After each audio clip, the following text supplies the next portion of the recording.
kalau masyarakat dan lingkungan tidak berkelanjutan, bisnis tuh nggak ada kayak gitu. Jadi harusnya bisnis itu lebih mikirin masyarakat dan lingkungan dibandingin untuk bikin cuan dalam waktu segera kayak gitu.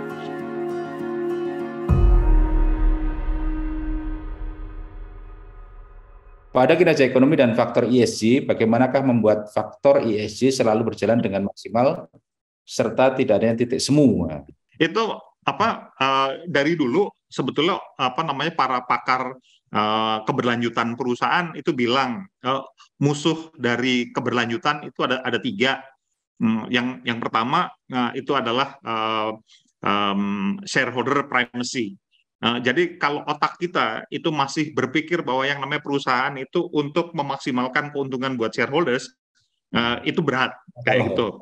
Itu berat banget kayak gitu kita ubah. Yang kedua itu short termism, pengen buru-buru dapat cuan kayak gitu ya. Dan kemudian jadi hantam kromo, tabrak sana tabrak sini, nggak peduli pada lingkungan, nggak peduli pada masyarakat. Itu juga musuhnya keberlanjutan perusahaan. Yang ketiga itu yang bikin repot itu juga adalah pemikiran soal eksternalisasi dampak ya kayak gitu. Jadi kalau dampak negatif itu sanalah masyarakat yang nanggung kayak gitu ya, bukan perusahaan yang harus menginternalisasikan dampak tersebut, bukan mereka yang harus mengelola dampaknya. Nah itu juga bikin repot. Nah ESG sendiri masuk dari sudut pandang lembaga jasa keuangan seperti bank dan investor. Ini adalah salah satu tambahan amunisi ya buat semua yang udah diupayakan. Teman-teman di pemerintahan mengupayakan lewat regulasi, gerakan konsumen mengupayakan supaya konsumen memilih yang baik. Orang-orang di dalam perusahaan gitu yang sadar pada keberlanjutan itu juga mengupayakan perubahan internal. Nah, ini sekarang ditambahin lembaga jasa keuangan seperti investor dan bank itu juga menuntut keberlanjutan lewat yang namanya ESG itu. Buat saya kalau semua kekuatan itu tidak berkolaborasi mendorong perusahaan berubah jadi berkelanjutan, ya itu susah kayak gitu. Itu yang akan terjadi adalah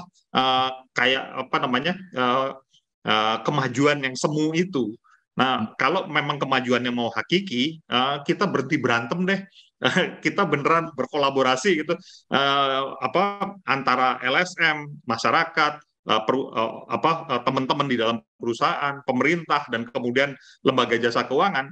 Itu penting untuk menyadari bahwa keberlanjutan dunia ini juga diantaranya sangat bergantung pada keberlanjutan perusahaan. Dan perusahaan itu harus sadar bahwa nggak bisa mengupayakan keberlanjutan itu semua-muanya jadi bisnis case kayak gitu. Ras Godelnik yang bukunya saya taruh di situ bilang, sekarang ini karena kita menghadapi tantangan eksistensial, maka jangan ngomongin terus-terusan soal business case for sustainability. Tetapi mari kita ngomong sustainability case for business. Kalau masyarakat dan lingkungan tidak berkelanjutan, bisnis tuh nggak ada kayak gitu. Jadi harusnya bisnis itu lebih mikirin masyarakat dan lingkungan dibandingin untuk bikin cuan dalam waktu segera kayak gitu. Kayak gitu.